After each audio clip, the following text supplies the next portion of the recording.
मग कोण कबुतरांच्या मागे लागते, कोण कुत्र्यांच्या मागे लागते. सुप्रिया, तर तू दिल्लीमध्ये असतेस, त्याच्यामुळे दिल्लीतल्या कुत्र्यांबद्दल निकाल आहे, तुला जास्त माहिती आहे. ते रस्त्यावरचे कुत्रे पकडले तर झाडावरची माकडं खाली येतील. त्या वसई विरारच्या माजी आयुक्तांना अटक झाली का? त्यांच्याकडे रोकड सापडली. बरोबर आहे. मग मंत्र्याच्या घरी रोकडीची बॅग दिसली, त्याला का नाही अटक होत?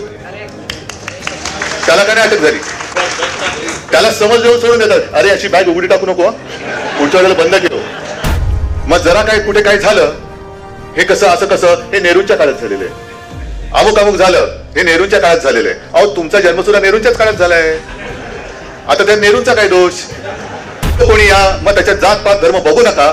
जो कोणी देशाच्या विरोधात कारवाया करेल त्याचा देशद्रोही हाच धर्म लटवा, त्याला फासवते. आम्ही तुम्हाला पाठिंबा देतो. तर आता हे सगळ्यांना कळलेलं आहे की यांचा स्वातंत्र्य लढ्यामध्ये काय सहभागच नव्हता. संयुक्त महाराष्ट्राच्या चळवळीत सुद्धा यांचा सहभाग नव्हता.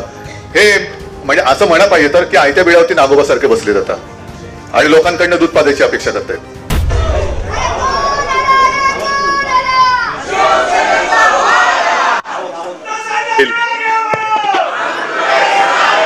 व्यासपीठावरील सर्व मान्यवर आणि उपस्थित बांधवांनो आणि भगिनींनो, एक क्षणभर माझ्यासमोर प्रश्न पडला, मी डावा आहे की उजवा आहे?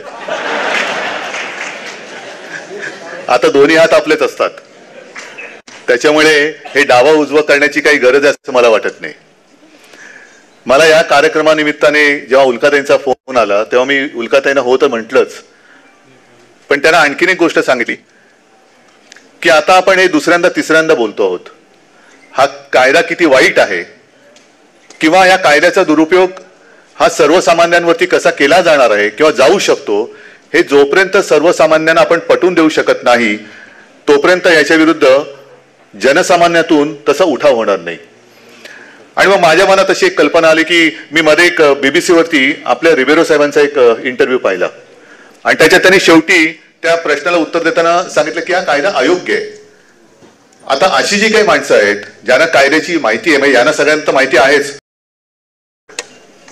सत्ताधारी काय म्हणतील, हा तुम्ही विरोधक आहात, तुम्ही विरोधी बोलणारच आहोत. विरोधी आहोत, पण आम्ही विरोधी तुमच्या सडलेल्या मानसिकते विरोधी आहोत, देशाच्या किंवा राज्याच्या विरोधात नाही आहोत. आम्ही सुद्धा भाजपसोबत 25-30 वर्ष घालवलीच ना फुकट. पण त्यावेळेला आम्हाला असं वाटलं होतं की यांच्याकडनं, कारण आता माझ्या बाजूला सपकाळ साहेब बसलेत, आजच मला तुम्ही सांगितलं तुम्हाला 6 महिने पूर्ण झाले तुमची नवीन कारकीर्द सुरू होऊन. पहिले 6 महिने तर चांगले झालेत, पुढच्यासाठी सुद्धा शुभेच्छा देतोच. पण तेव्हा आमच्या समोर तुम्ही होता, बाजूला तर पवार साहेब होते. पवार साहेब आणि बाळासाहेबांची म्हणजे त्यांचं नातं तुम्हाला माहिती आहे. मतभेद पण टोकाचे आणि मैत्री तर त्याच्या पलीकडची. म्हणजे थोडक्यामध्ये काय की या राजकारणामध्ये मतभेद आहे ना, मतभेद म्हणण्यापेक्षा मी त्याला मतभिन्नता म्हणतो. मतभिन्नता असू शकते. आता आणखीन कोणतरी म्हणेल की उद्धव ठाकरे यांच्या व्यासपीठावर किंवा यांच्या व्यासपीठावर उद्धव ठाकरे कोण, डाव्यांच्या व्यासपीठावरती. कारण डावे आणि म्हणजे कम्युनिस्ट आणि शिवसेना पण संघर्ष झालेला आहे, फार भयानक संघर्ष झालेला आहे. पण कालांतराने कळतं की अरे आपण ज्या कारणासाठी लढतो आहोत ते वेगळ्या बाजूलाच राहते आणि आपण उगाचच आपल्यामध्ये भांडतो आहोत. राजकारणामध्ये व्यक्तिगत द्वेष सूड हा असता कामा नये. आणि म्हणूनच मी पवार साहेब मी काँग्रेस कम्युनिस्ट असे एकत्र का येऊ शकलो, कारण आमच्या सगळ्यांच्या मनामध्ये देशप्रेम हा एक कॉमन धागा आहे. आणि जो देशद्रोही असेल त्याच्या विरुद्ध तो कोणी असू दे त्याला फासावरती लटकवलाच पाहिजे, याच्यामध्ये दुमत असूच शकत नाही. पण हा जो काय कायदा आहे, या संपूर्ण कायद्यात मी सुद्धा त्याची पानं वाचली, याच्यात देशद्रोहाचा उल्लेखच नाहीये. सुरुवातीच्या पॅरेग्राफ मध्ये 2 वेळेला कडव्या डाव्या म्हणजे काय, कडवे डावे म्हणजे काय. मी तेव्हा प्रेस समोर बोलताना म्हटलं होतं की कडवे वाल मला माहिती आहेत, पण त्या वालाला सुद्धा मोड फुटतात की नाही सुप्रिया मला माहिती नाही, कडवे वालाला पण कडवे डावे म्हणजे काय. बरं, कडवे डावा आणि उजवं म्हणजे नेमकं आहे तरी काय प्रकरण, हे म्हणून मी समजून घेतलं की डावं काय आणि उजवं काय. तर आपल्या संविधानात असं डावं आणि उजवं नाहीच आहे. त्याच्यामध्ये धर्मनिरपेक्ष आहे, सगळ्यांची समान वागणूक आहे वगैरे वगैरे सगळं काही लिहिलेलं आहे. पण कडवं डावं हे असता कामा नये, अमुक किंवा कडवं उजवं हे असलंच पाहिजे असं काहीच लिहिलेलं नाहीये. माणसाला माणसासारखं राहू दिलं जाणं याला कुठल्या बाजूला म्हणायचं ते तुम्ही म्हणा. आणि भारतीय जनता एक तर आता हे सगळ्यांना कळलेलं आहे की यांचा स्वातंत्र्य लढ्यामध्ये काय सहभागच नव्हता. संयुक्त महाराष्ट्राच्या चळवळीत सुद्धा यांचा सहभाग नव्हता. हे म्हणजे असं म्हणा पाहिजे तर की आयत्या बिळावरती नागोबासारखे बसले जातात आणि लोकांकडनं दूध तर यांचा कशाशी काही संबंध नव्हता. यांनी कधी आदर्श कोणते उभे केले नाहीत, ना काही विचार देशाला देऊ शकले. मग काय करायचं, तर दुसऱ्यांचे आदर्श चोरायचे. मग जरा काय कुठे काय झालं, हे कसं असं कसं, हे नेहरूंच्या काळात झालेलं आहे. अमुक अमुक झालं, हे नेहरूंच्या काळात झालेलं आहे. अहो तुमचा जन्म सुद्धा नेहरूंच्याच काळात झालाय. आता त्या नेहरूंचा काय दोष, बरोबर ना. आता हे सगळे जे नेहरूंना दोषी धरतायत, आता त्या नेहरूंचा दोष काय झाला, त्यांच्या काळात तुमचा जन्म, त्याला ते तरी काय करणार. पण आता जर का नेहरूंना दोष देणार असाल तर 10 वर्ष, आता 11 वर्ष पूर्ण झाली, तुम्ही काय करू शकलात का. मग नेहरूंच्या ऐवजी वल्लभभाई जर का पंतप्रधान झाले असते तर हर्षवर्धनजी मी म्हणेन की बरोबर आहे, त्यांचं हे म्हणणं मला पूर्ण मान्य आहे की वल्लभभाई म्हणजे तेव्हा काँग्रेसनी किंवा अगदी महात्मा गांधीजींनी किंवा कोणी काय असेल ते नेहरूंना पंतप्रधान करून चूकच केली. वल्लभभाई पंतप्रधान झाले असते तर आज संघ वगैरे दिसलाच नसता. कारण त्यावेळेला सरदार पटेलांनी संघावरती बंदी घातली होती, ती बंदी सुटली नसती. मग आता बोला, नेहरू हवे होते का सरदार पाहिजे होते.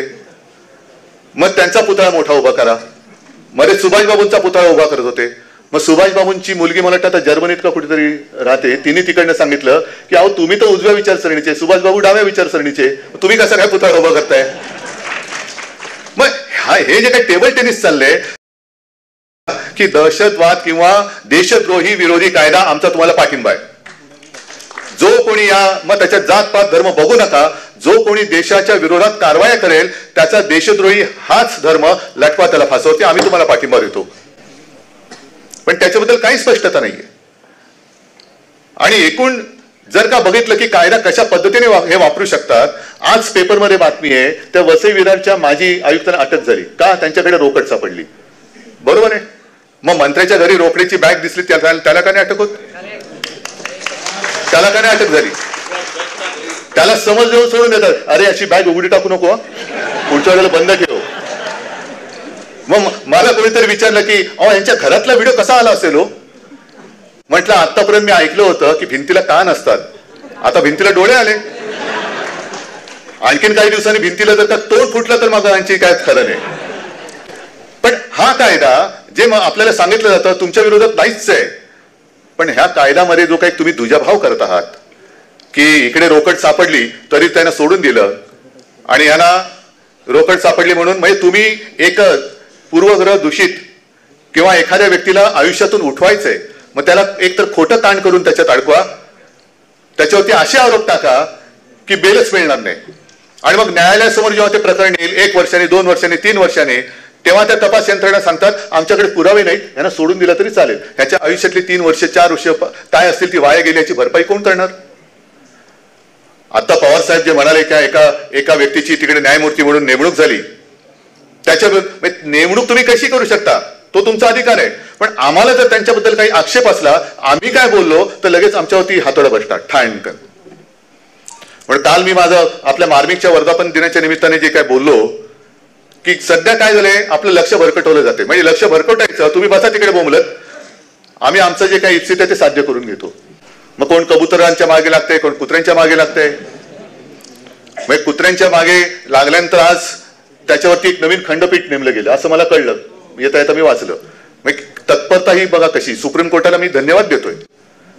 मग काल आपल्या सरन्यायाधीशांनी सांगितलं की याच्या पूर्वी एका खंडपीठाने याच्यावरती निकाल दिलेला असला तरी मी स्वतः त्याच्यात लक्ष घालेन.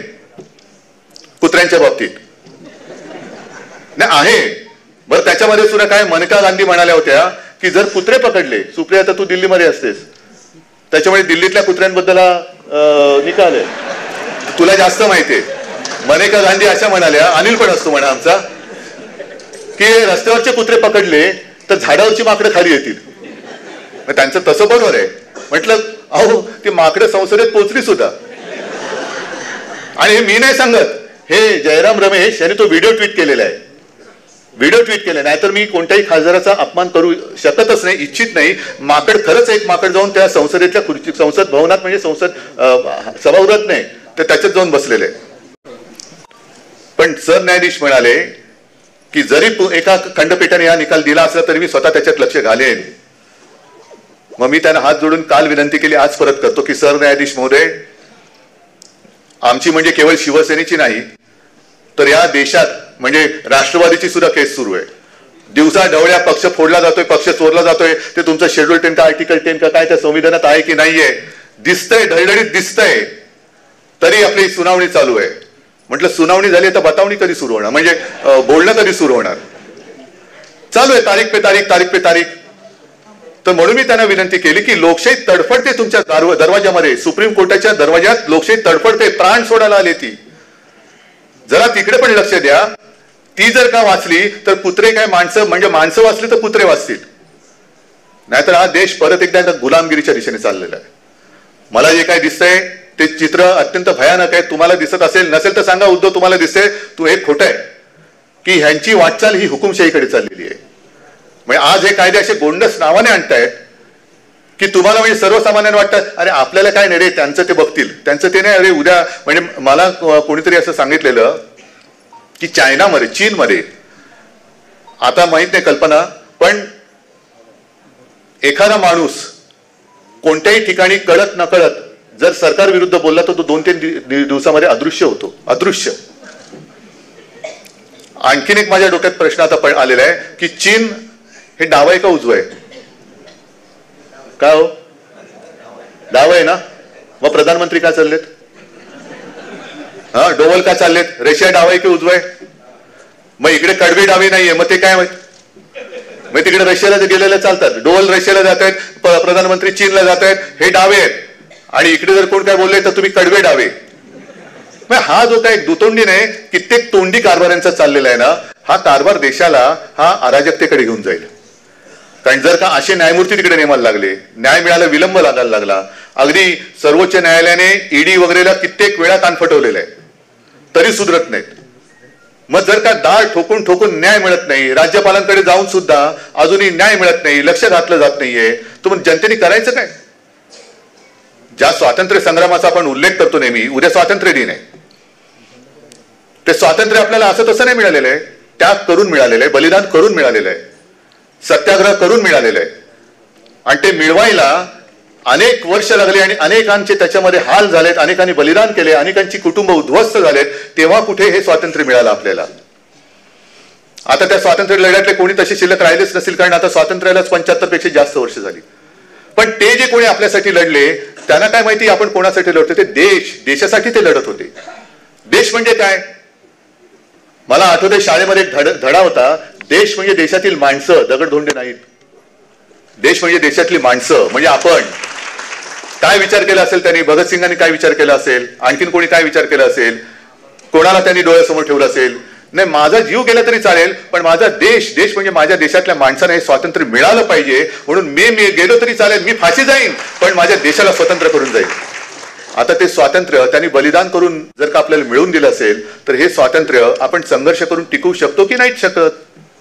आणि ते जर का टिकवायचं असेल तर संघर्ष करण्याशिवाय दुसरा मला मार्ग दिसत नाही. म्हणून उल्काताई, तुम्हाला सगळ्यांना मी धन्यवाद देतो की तुम्ही पुढाकार घेतलेला आहात. आम्ही तुमच्या सोबत आहोत.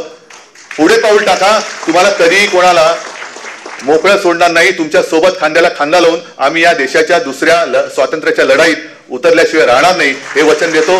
धन्यवाद. जय हिंद, जय. भाजपच्या लोकांचा स्वातंत्र्याच्या चळवळीत सहभाग नव्हता. संयुक्त महाराष्ट्राच्या चळवळीतही त्यांचा सहभाग नव्हता.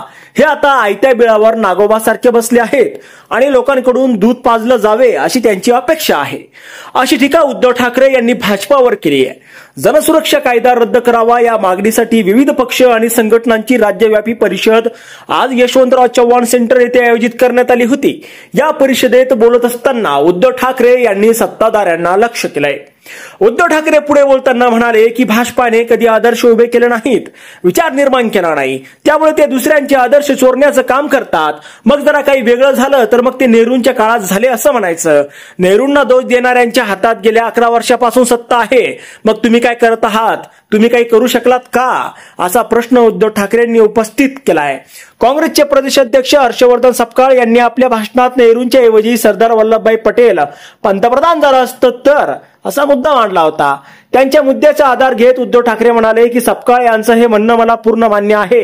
अगदी महात्मा गांधी किंवा इतर कुणी नेहरूंना पंतप्रधान करून चूकच केली. सरदार वल्लभभाई पंतप्रधान झाले असते तर आज संघ वर दिसलाच नसता.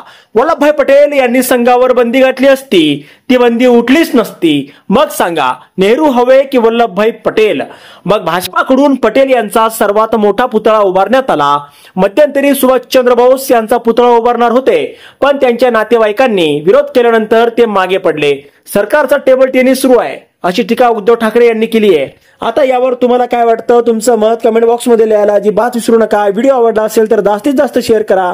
आणि आतापर्यंत मराठी जनता आपण आपल्या या चॅनलला सबस्क्राईब जर केलेलं नसेल तर चॅनलला सबस्क्राईब करा.